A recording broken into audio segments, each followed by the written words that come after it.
Bem-vindos a mais um podcast Fala Mente Comunicativa. E, na verdade, hoje vai ser um podcast diferente, porque são 2 em 1. Eu tô aqui com o Marco Romero, que vai se apresentar para vocês agora. Fala pessoal, tudo bem? Eu sou Marco Romero, CEO da Taking. Nós temos um canal aqui que é o TakeCast, onde nós trazemos a experiência de vários CIOs, CTOs, do C-Level e de gerência também, como conduzem a sua empresa, como conduzem os seus problemas e como que eles conseguem compartilhar a experiência deles conosco para que a gente possa ajudar vocês também. Tudo bem, Letícia? Tudo certo, Marco. Prazer estar aqui com você e a gente fazer esse bate-bola nesse podcast. E hoje a gente vai falar sobre comunicação, liderança, mas principalmente sobre histórias que inspiram. Porque o Marco tem uma história inspiradora e algo que eu sempre digo é: as pessoas precisam conhecer as histórias dos fundadores das empresas. Então, estou aqui para conversar com ele, trazer história inspiradora para que possa inspirar vocês também.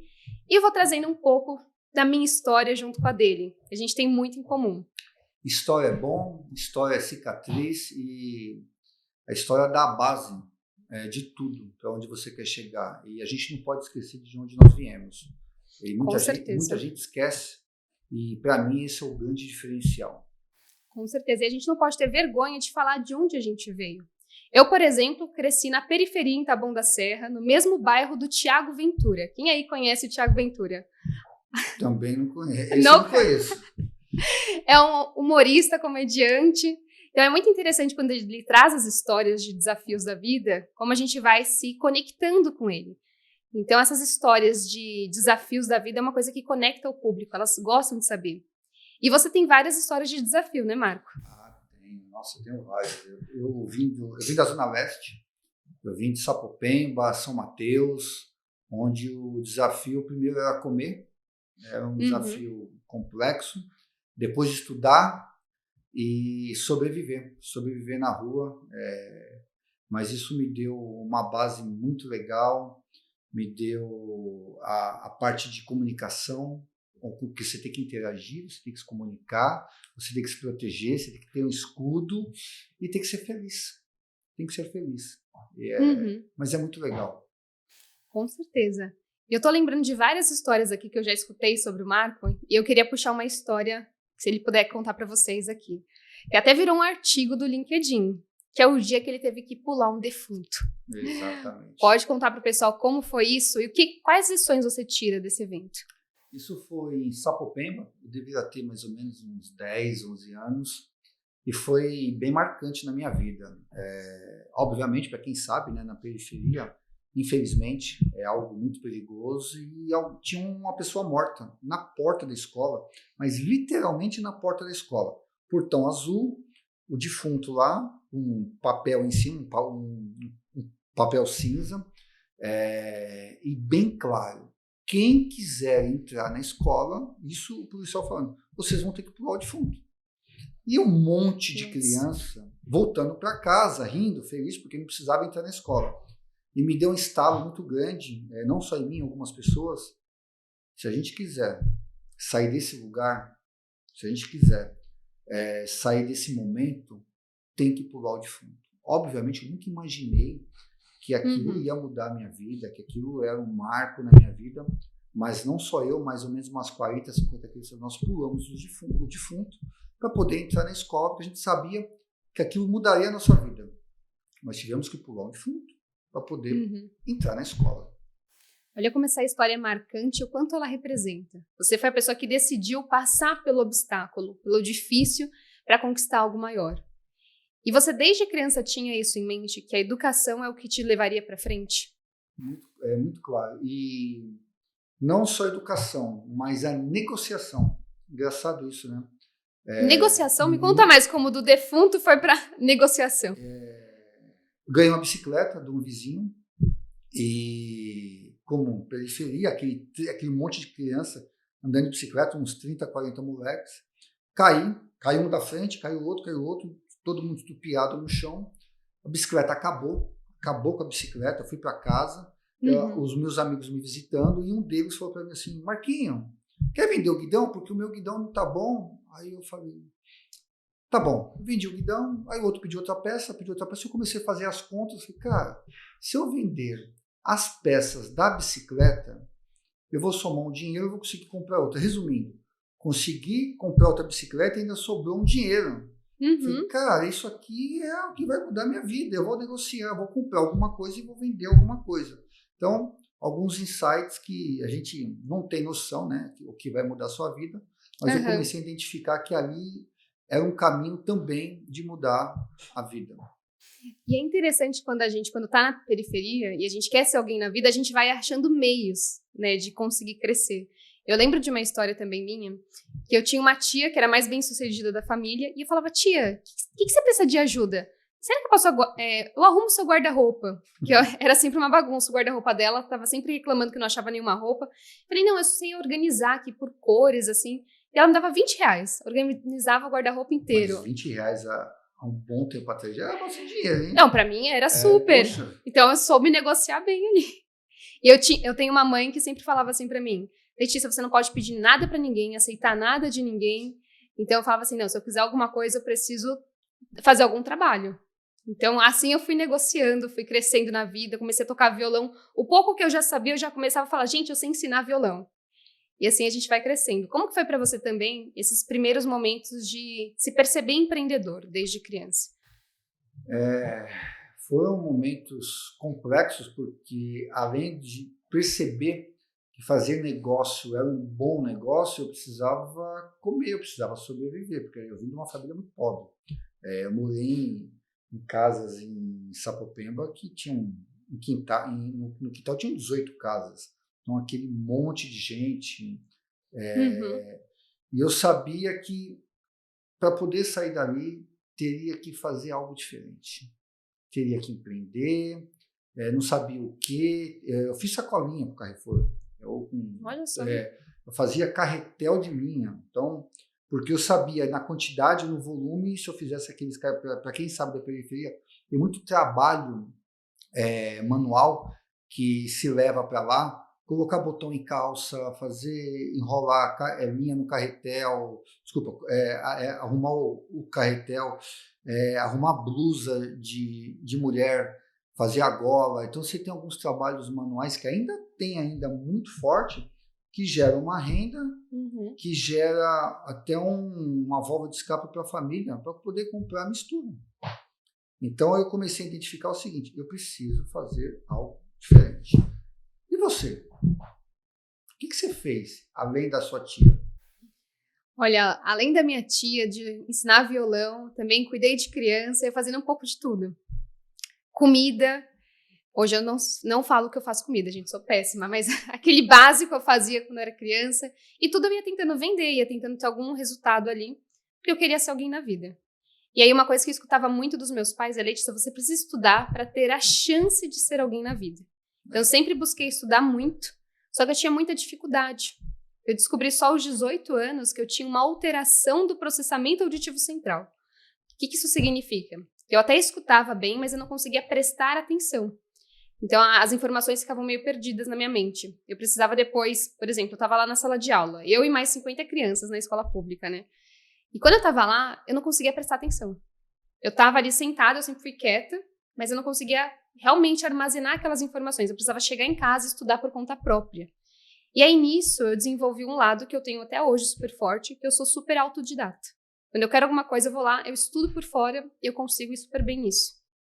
E aí, aos 18 anos, eu descobri isso só na universidade de fonoaudiologia. Passei na primeira chamada na Escola Paulista de Medicina, com muito estudo, sempre sendo autodidata, estudando por fora.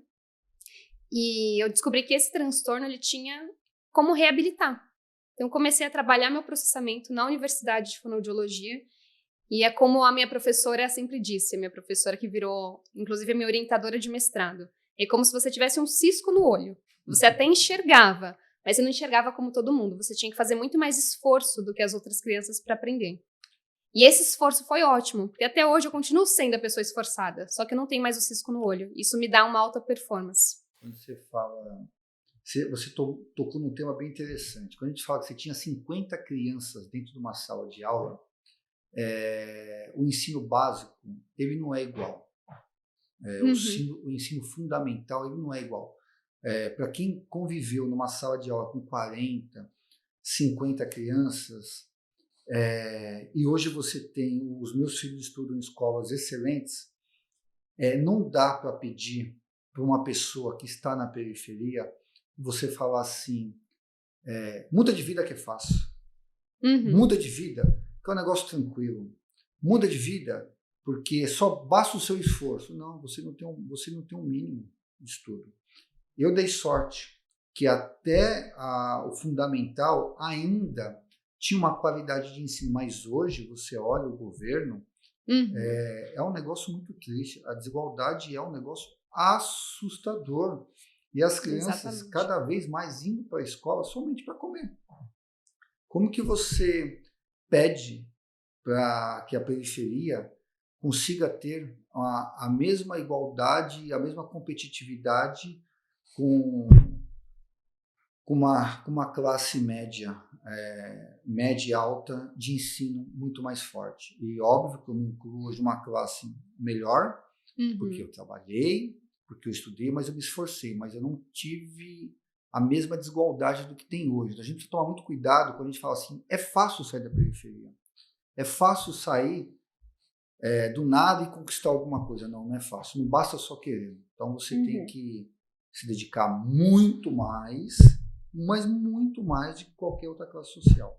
Eu sei que eu misturei um pouquinho os assuntos, mas eu queria trazer essa visão que o porquê também vale a pena você conseguir conquistar tantas coisas, você conseguir ajudar bastante gente. Como nós temos um propósito, eu, Marco Romero, tenho um propósito de treinar muita gente na periferia. Nós temos fizemos um convênio com o MCIO, que é um grupo fantástico de mulheres, que nós treinamos 60 meninas em classe social muito baixa, onde tivemos que mandar máquinas em parceria com o MCIO, treinamento de tecnologia, do básico, tá? Nós chegamos no meio do treinamento e identificamos que tivemos que voltar para dar treinamento de português e matemática. Olha só. E aí a gente conseguiu ingressar essas meninas no mundo de tecnologia. Então eu misturei um pouquinho aqui, mas porque... Não, você já adiantou minha próxima pergunta, na verdade, que eu ia perguntar justamente isso, sobre as ações que você faz, e você já trouxe uma linda, né? É uma das ações que nós fazemos porque alguém tem que fazer alguma coisa. Não dá para depender só do governo. Então quem está na linha de frente, os empresários, os empreendedores, tem que tomar uma atitude. Não dá para esperar só o governo. Então cabe a gente fazer alguma coisa. Então fica esse recado para você também que é empreendedor, está nos ouvindo. Hoje eu também busco ajudar várias instituições. Tem meu próprio instituto, que é o Instituto Letícia Pacheco. Que legal, parabéns. Tem o Instituto Bolt, que eu auxilio também, e o pessoal do 3C Plus. E o que a gente faz ali, principalmente no Bolt, no 3C Plus? Pega estudantes e pessoas jovens da periferia e dá um ensino técnico ali, e depois associa eles às empresas. E eu faço treinamento de comunicação desses jovens, porque olha como é difícil ter uma boa comunicação quando a gente vem de baixo também. Então, é o vocabulário, é o plural que não tem na fala, é aquele R que sai enrolado. A alimentação influi nisso. É toda uma limitação. A pessoa não consegue se alimentar direito, mas enfim, precisamos fazer a nossa parte. Você está fazendo a sua, eu estou fazendo a minha. Quanto mais pessoas, empreendedores, não precisa ser só empreendedor, tá? A pessoa física também consegue fazer, ajudar alguém, adotar uma criança numa instituição de caridade, puder mandar um livro, é algo que você tem que fazer do coração, não só por alguma intenção extra. Não, e o retorno ele é tão bom, porque não é um retorno, assim, quando a gente pensa em empresário, a gente sempre pensa em algum retorno, né? Mas é um retorno emocional. E ver outra pessoa se desenvolvendo, porque a gente pode ajudar, vale muito a pena. Quando você tem um propósito de mudar a vida das pessoas, como nós temos aqui na Taking, não é a vida da pessoa, você muda a vida da pessoa e da família daquela pessoa.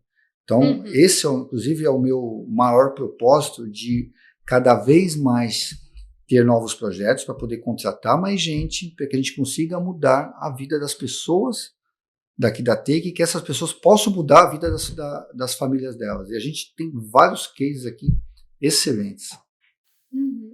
Conta para o pessoal, então, porque a gente vai fazer esse podcast aqui nas duas redes, né? Na minha rede e na sua. Então, legal. Pessoal da minha rede que não te conhece, como que você junta a sua trajetória com a trajetória aqui da empresa? E qual que é a sua ambição também para o futuro?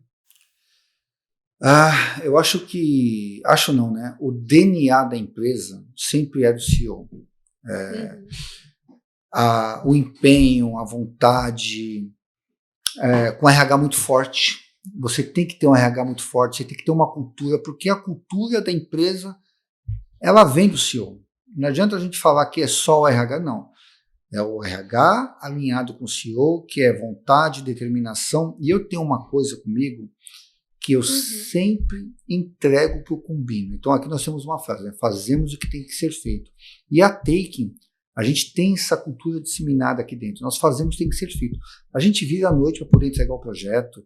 A gente entende o problema do cliente, do nosso cliente. A gente precisa sentir a dor do cliente do nosso cliente para que a gente possa resolver em conjunto. Então, essa cultura, essa vontade que nós temos de fazer acontecer faz muita diferença. Isso vem de mim. Isso vem de onde eu venho. Isso vem do meu DNA. Eu consigo replicar isso para a minha diretoria, para que a gente replique para a gerência, que a gente replique para a coordenação, que a gente replique para a operação, onde você consegue fazer um cross, uma sinergia bem interessante da empresa perante o cliente. Olha que legal. E como que você falaria aqui para o pessoal que contar a sua história e trazer um pouco mais o seu DNA, mas não só o lado superficial, né, o lado racional para a empresa, mas sim o lado emocional também, de falar quem você é, tem impactado aqui nos resultados? Impacta bastante, porque muitas pessoas começam a ver você como exemplo e começam a ver que sempre tem uma saída. Só existe duas coisas para esse mundo que você não consegue dar jeito. É a morte e os impostos. Tirando isso, na minha opinião, você consegue jeito para tudo, você consegue saída para tudo.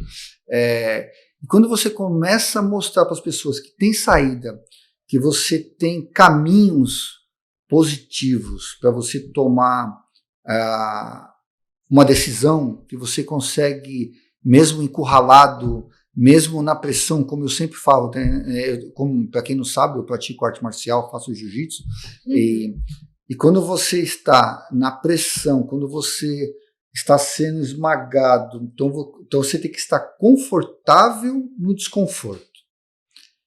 E isso eu levo para a minha vida. Isso eu levo para a minha vida profissional, para a minha vida pessoal. E aqui na Take a gente sempre tem pressão, como você tem na sua vida pessoal. Você deve enfrentar muito isso. Muita pressão. Você deve ir lá poder falar com 400, 500, 1000 pessoas. É uma pressão. Deve dar o frio na barriga ainda. Se você falar que não dá, tem alguma coisa errada, porque não é possível. Me explica um pouquinho como que é falar para 1000 pessoas. Explica para a gente. Se tem pressão ou não tem? Sempre tem uma grande pressão. Porque o que é o medo de falar em público? É o medo de falhar em público. Todo mundo tem medo de passar uma imagem errada para as pessoas. Eu trabalho isso nas minhas mentorias. Aqui é mais fácil, aqui a gente corta, ninguém vai ver. Sim. Pessoalmente, lá, ao vivo, não tem jeito. Né? Ao vivo não tem jeito. Então, primeira coisa, o medo, ele sempre fica ali, mas muito mais como um friozinho na barriga de emoção. De, puxa, eu vou fazer uma coisa importante, tem que entrar no palco. Mas se você tem um roteiro, sabe o tom de voz que você vai usar, já treinou aquilo, você fica muito mais confiante, você entra no palco feliz de estar fazendo aquilo. Agora, quando você não tem o treino, a técnica, o direcionamento, o feedback, aí você fica com medo, porque você não sabe o que vai acontecer. Agora, quando você tem tudo isso, você sabe que vai dar certo, você treinou, você tem a confiança de um mentor ali, e você fala com aquele friozinho na barriga de, puxa, que legal que eu tô aqui no palco. E vai passando. E vai passando, mas é aquela emoção boa. Isso que eu falo para os meus mentorados. Gente, é uma emoção boa. Eu tenho até hoje isso, porque eu digo que hoje eu trabalho com a comunicação, porque eu sempre tive muito problema de comunicação. Então, eu como uma criança, lá da periferia, com tudo isso acontecendo, com o transtorno do processamento auditivo, com pais que trabalhavam o dia inteiro, eu tinha muita dificuldade de me comunicar. Eu era uma pessoa super tímida, era bichinho do mato, era introspectiva. E aí o que eu percebi, apesar dos meus pais falarem, Letícia, você tem que estudar muito para ser alguém na vida, eu percebi que em um determinado momento não adianta só a gente estudar. A gente precisa falar também, a gente precisa se comunicar, saber se bancar, porque senão a gente vai ser sempre, no máximo, uma pessoa que segue o que os outros estão falando, né? Não se posiciona, não lidera, não cresce na vida. Então a gente precisa se comunicar bem para que a gente possa ir crescendo cada vez mais. E cada um tem um objetivo na vida também, né? Cada um tem uma percepção de vida. Tem gente que realmente quer se colocar num mundo de operação, quer ficar ali, porque não quer se expor, não quer ter problemas, sim. Porque tudo tem o seu custo, né? Estar numa cadeira de CEO, as pessoas não têm noção o quanto custa isso na vida pessoal, o quanto reflete na sua família, dentro de casa, ao redor, porque você começa a abrir mão de um monte de coisas. Isso dói, mas é gratificante, porque você consegue ajudar mais um monte de gente. E quando eu falo um monte, é um monte mesmo. Aqui na Taking, indiretamente, nós temos quase 3 mil vidas. Então, isso é legal, isso é gratificante. Obviamente que você não pode esquecer também da sua família dentro de casa, porque senão também ninguém merece, né? E minha esposa me coloca Sim. muito nessa linha, e ela, como qualquer outro casamento, que manda em casa é minha esposa, então eu vou muito nessa linha aí, para poder balancear as duas coisas. Tá aí um ótimo ponto, porque eu mesma já tive aquela fase de trabalhar, assim, enquanto eu estava acordada, eu estava trabalhando. Como que foi para você encontrar um equilíbrio? Principalmente com mulher, com filhos, com tudo isso. O equilíbrio veio de verdade mesmo, há uns 12, 14 anos atrás, quando eu fui parar na UTI pela terceira vez. Pela terceira vez. Eu, na 23 de maio, 6h30 da manhã. Mas agora eu quero que você conte para o pessoal o que aconteceu na primeira, na segunda e na terceira. A primeira começou a formigar o braço, vai para o hospital, tá infartando, não infarta, é estresse. Na segunda foi muito parecido, e na terceira, 6 e pouco da manhã, 6h30 da manhã, na 23 de maio, começou a formigar tudo e começou a adormecer o rosto. Nossa. Eu falei, eu vou morrer. Olhei para o lado, vi a Rua Estela, subi a Rua Estela, sabia que tinha um hospital Santa Catarina. Na hora que eu parei o carro dentro do estacionamento, o manobrista falou, você não pode parar o carro. Eu falei, cara, eu tô morrendo, eu tô infartando. Aí aquela correria, na hora, tem um médico que foi um anjo na minha vida, e eu não lembro o nome dele, e ele mudou minha vida, que ele falou, cara, você não tá infartando, é estresse, mas vou te mandar para UTI, fica tranquilo, que não vai acontecer nada. E eu achei aquilo uma loucura. Eu falei, cara, eu tô morrendo, o cara vai mandar para UTI só para mandar? Estranho, né? 3, 4 horas depois ele apareceu, ele falou para mim assim, com o que você trabalha? Eu falei, com tecnologia, consultoria. Ele perguntou para mim, você conhece o Falcone? Eu falei, conheço, inclusive é uma referência. Ele falou assim, ele era meu vizinho, era do interior de São Paulo. Ele falou assim, é um cara muito conhecido de processos, ele passou por esse momento que você vem passando. Sabe como ele cresceu? Eu falei, não, delegando. Não queira fazer tudo sozinho.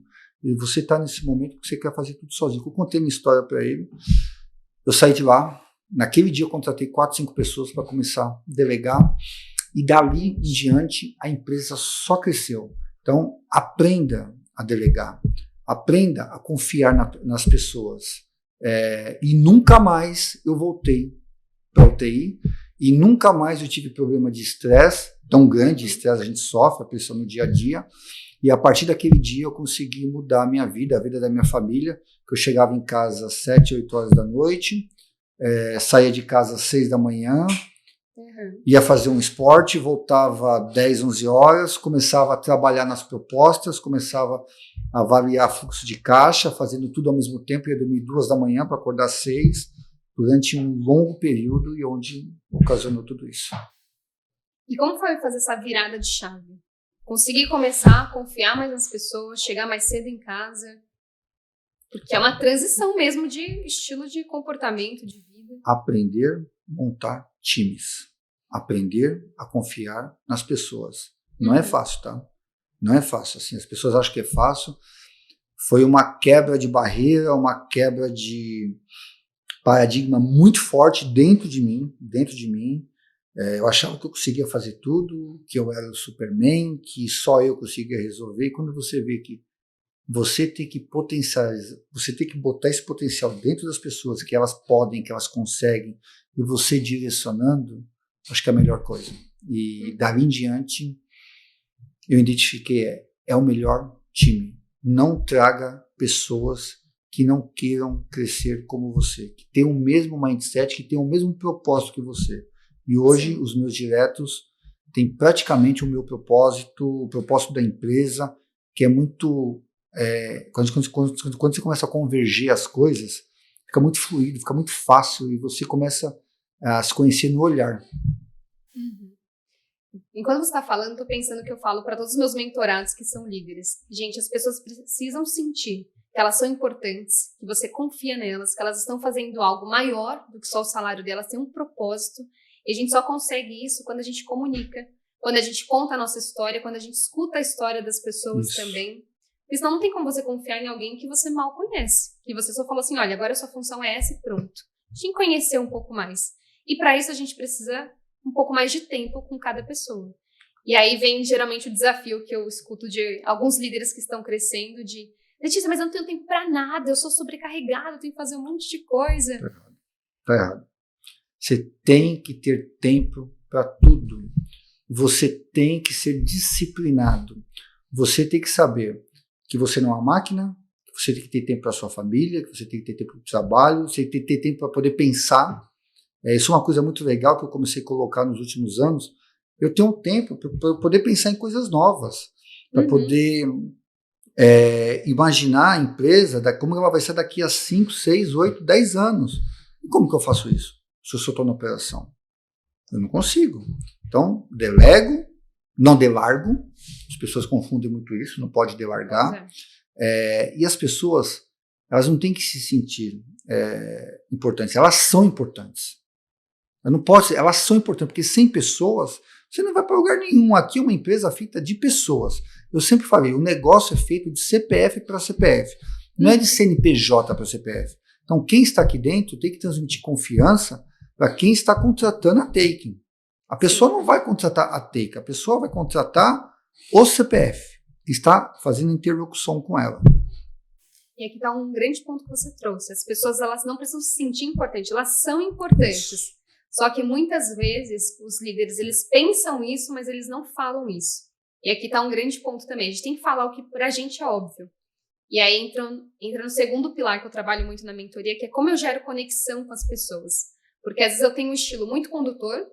Essa é a maioria dos clientes que eu tenho em mentoria individual. O que é o estilo condutor? É aquele estilo que é muito focado no resultado, que só conduz as pessoas e nunca tem tempo para nada. E aí a pessoa fala assim, não, mas eu sei que as pessoas são importantes, é meio óbvio, e tudo é muito óbvio para essa pessoa que é muito rápida, muito ágil, e fala, mas o óbvio precisa ser dito. Quando você começar a comunicar isso, você vai ver como as coisas vão acontecer. Então fica uma dica para o nosso público aqui também, fala o que é óbvio. Não espero que as pessoas adivinhem. Exatamente, eu vou trazer para a arte marcial. O treinamento que você se tem dos golpes básicos. Eu participo, às vezes, de aula de faixa branca. Eu sou faixa preta. Porque você acaba esquecendo os golpes básicos, eles são tão funcionais, eles são tão importantes, que você esquece. Então você volta lá para o básico, você tem que ter humildade de voltar lá para o chão de fábrica. Como diz um conselheiro e um amigo meu, Nuan, barriga no balcão, ouvido no trilho. Você tem que estar no dia a dia, você tem que estar na operação. Parece óbvio, mas não é. As pessoas não querem estar no dia a dia.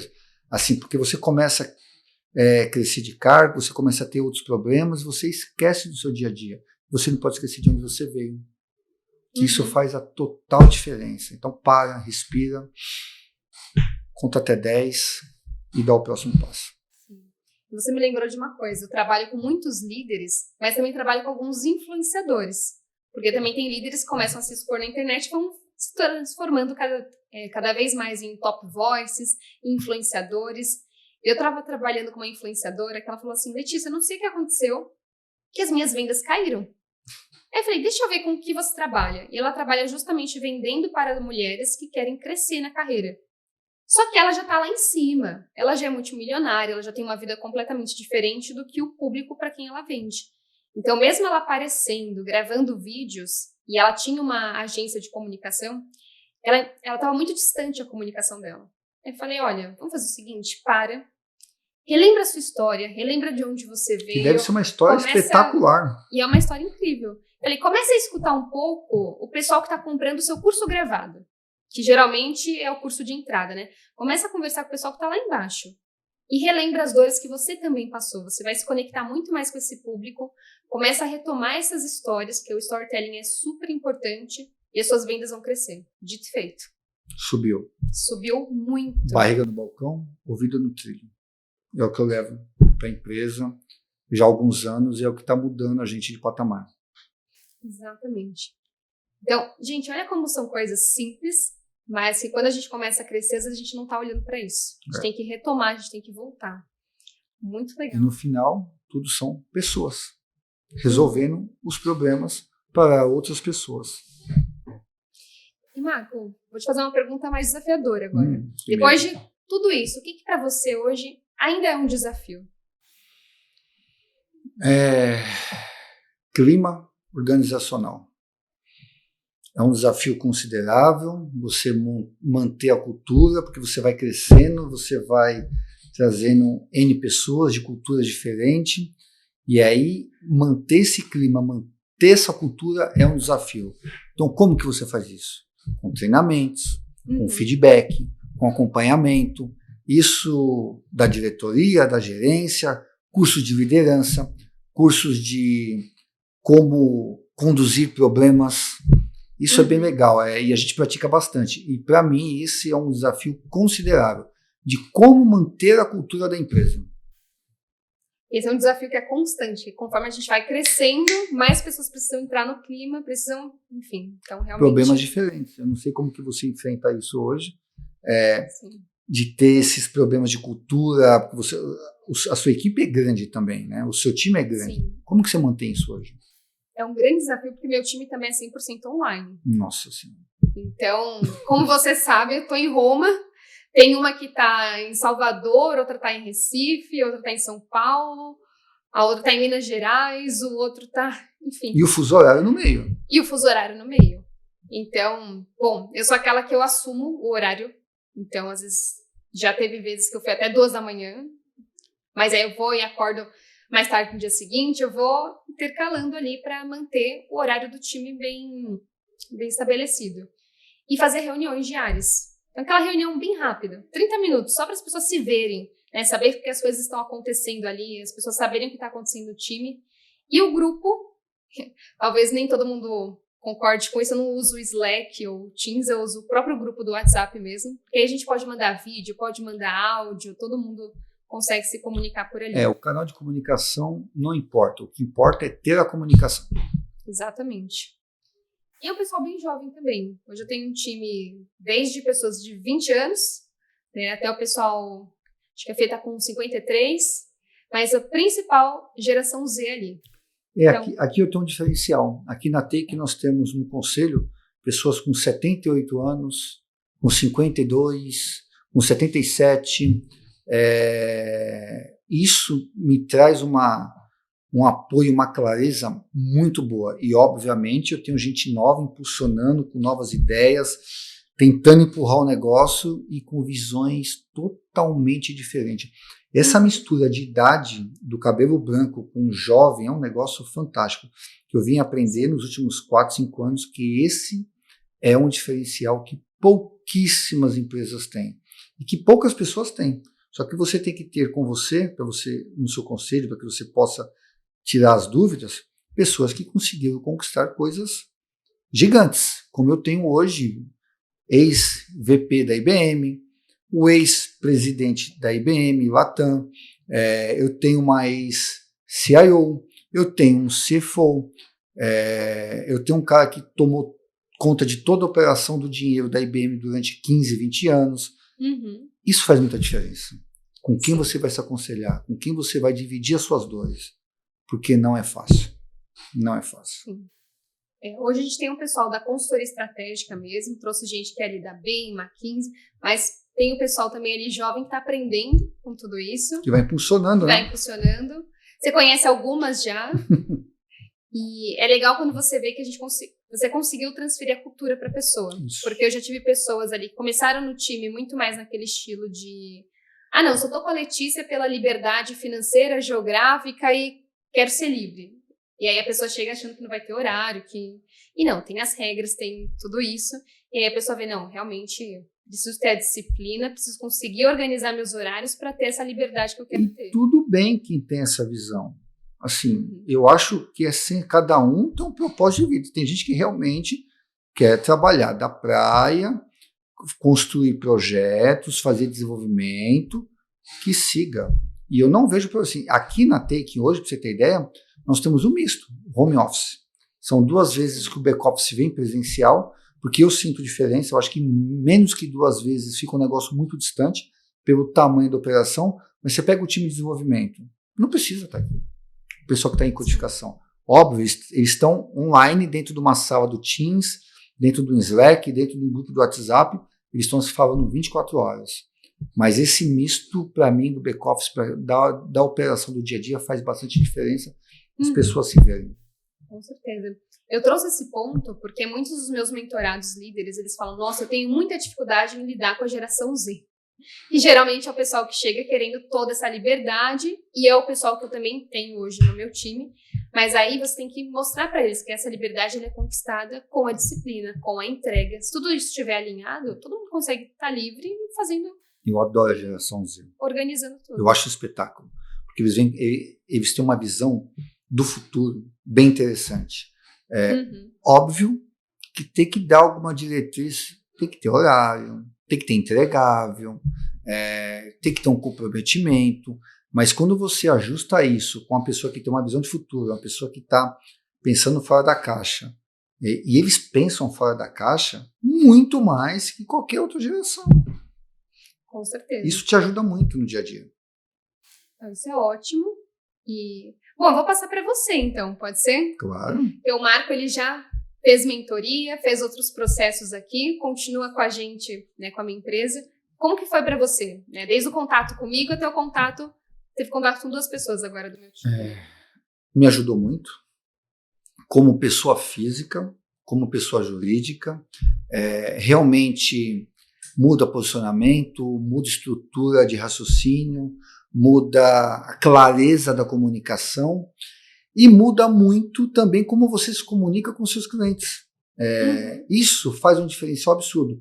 Você vai deixando cada vez mais óbvio a clareza do seu entregável e o jeito que você se comunica. Aqui, como todo mundo sabe, o nosso mote é fazemos o que tem que ser feito. Mas o quê? Como? O porquê?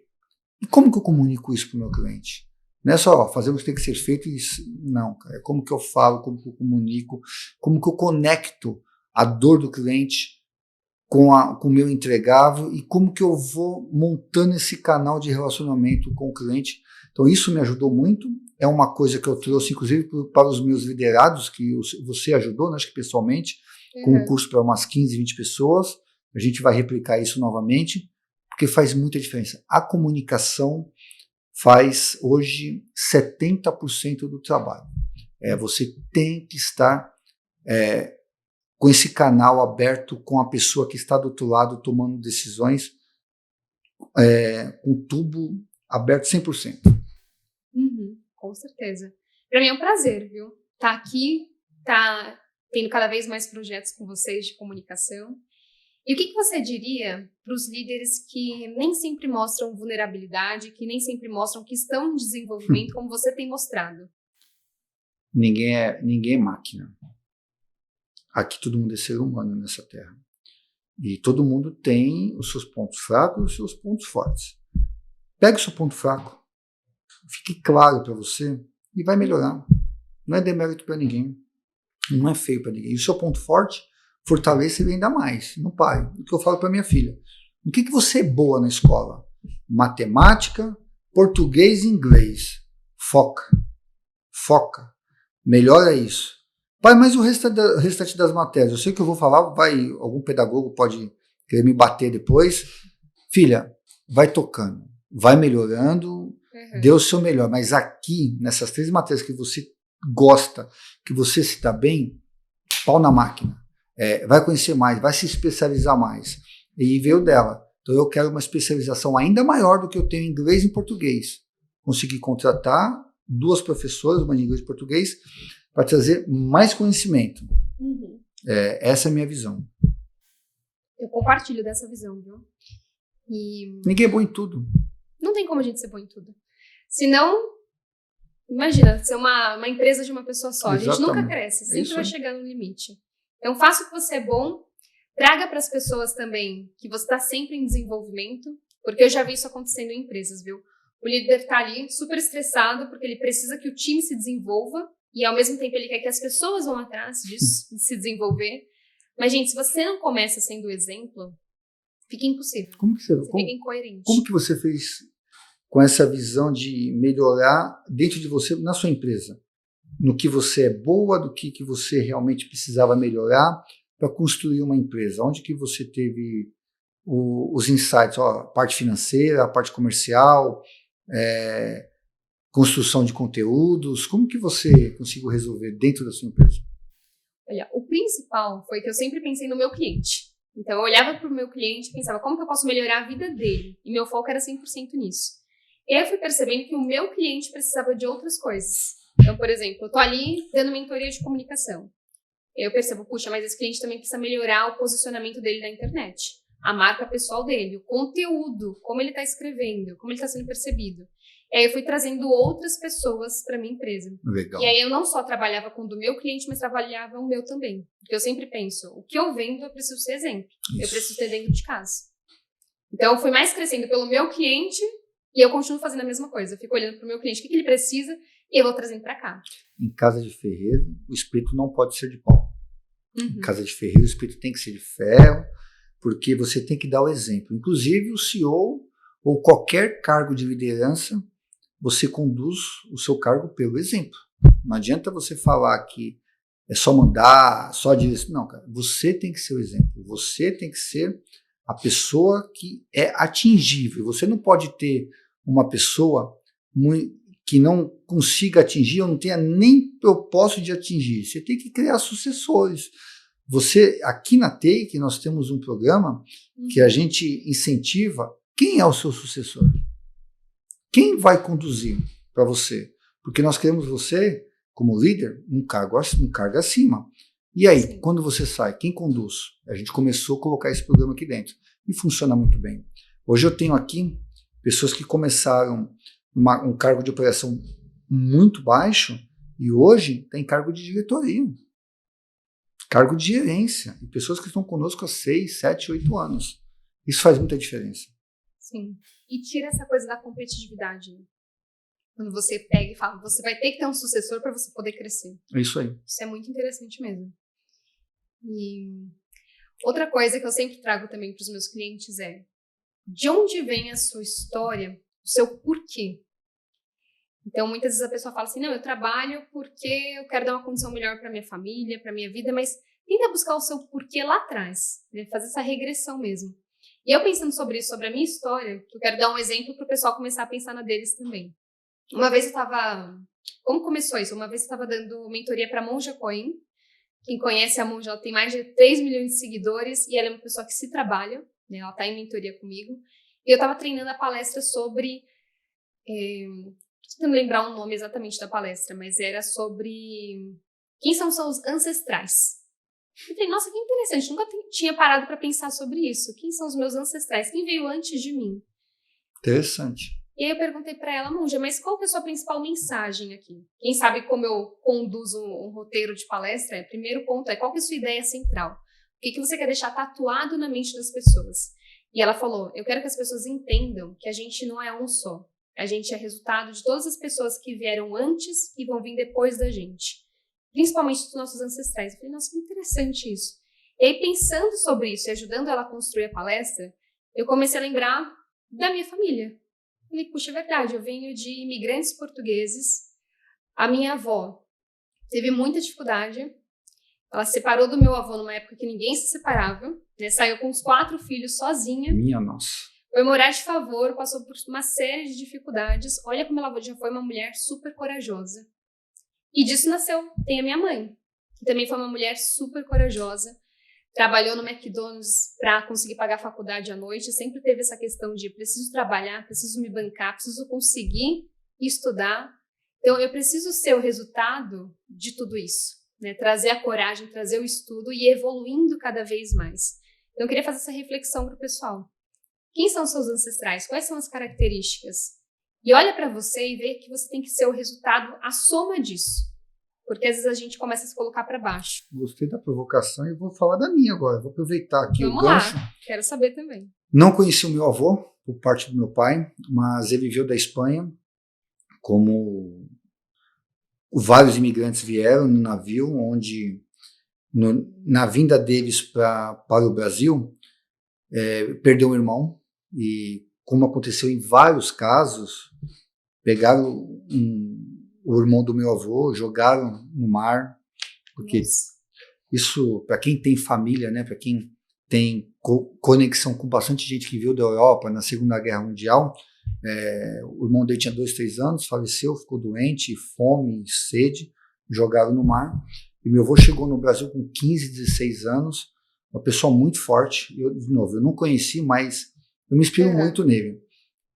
Como espanhol, chegou em São Paulo, abriu o ferro velho, teve 5 ferro velhos, começou a ter barracas de feira, 4, 5 ferro velhos, eu não lembro qual a quantidade correta, e era uma pessoa muito fácil de comunicação, muito fácil de negociação. Era um exemplo, é um cara que fazia negócio. Ele fazia negócio. E era uma pessoa muito boa, uma pessoa que ajudava demais as outras pessoas. Tanto que ele era o coração da família, onde as pessoas se reuniam no fim de semana para comer a paella, para fazer um churrasco. Foi aquele espanhol que montou time de futebol da região, que era conhecido como espanhol. E aí foi. E o meu pai tem um pouco do meu avô. O meu pai tem uma inteligência assim, fora da caixa. Eu acho que poucas vezes eu vi alguém fazer contas de matemática tão rápido de cabeça igual a ele. A minha filha está mais ou menos no caminho, minha filha é muito rápida, o meu filho também. E ele é um exemplo. O meu avô é um ancestral que mesmo não conhecendo, me toca. E eu fui agora, levei meu pai, eu tive o prazer de levar meu pai em Alorim de la Torre, de onde veio o meu avô. Nós somos da região, nós somos lá na cidade, a gente foi conhecer um pouquinho de onde ele viveu com a família dele. Olha que legal. A gente saber da história, dos adjetivos, de como a gente vê os nossos ancestrais. E motiva, viu? Dá um gás diferente dentro da pessoa. Sim.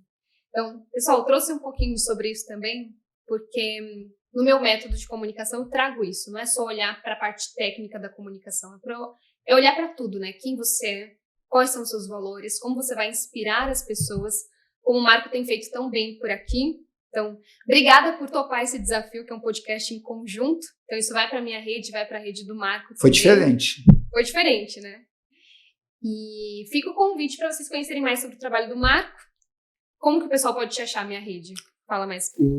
Podem me achar no LinkedIn como Marco Romero, CEO da Take. Temos o TakeCast também, que é o nosso canal no YouTube e no Spotify. E estou à disposição. Podem mandar mensagem e eu respondo todas. 10, 11 horas da noite, fim de semana, mas eu respondo.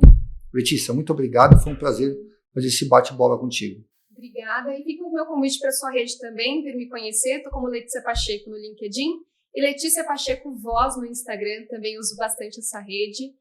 E para todo mundo que depois mandar uma mensagem, eu vou disponibilizar pelo menos uma sessão com alguém do meu time. Uma sessão de meia hora. Vou dar esse presente aqui. Legal. Eu não posso disponibilizar, mas eu posso disponibilizar uma consultoria. Como eu já fui convidado pela Gerando Falcões, e foi muito legal. Eu fui dar um depoimento e fui dar alguns insights para 2 ou 3 pessoas do Ceará que queriam empreender. Quem quiser pode me chamar no LinkedIn, que eu estou à disposição. Então, combinado. E a minha frase final para vocês é: quem não é visto não é lembrado, mas quem não é ouvido também não é. Então, se faça ser ouvido com a sua melhor versão, com a sua melhor voz, e conquiste cada vez mais os seus sonhos. E a minha frase é: cumpra com o combinado. Não esqueçam disso, faz muita diferença. Honre com a sua palavra. Excelente. Então, tá bom? Muito obrigada e a gente continua conversando no próximo podcast. Obrigado. Até mais, pessoal.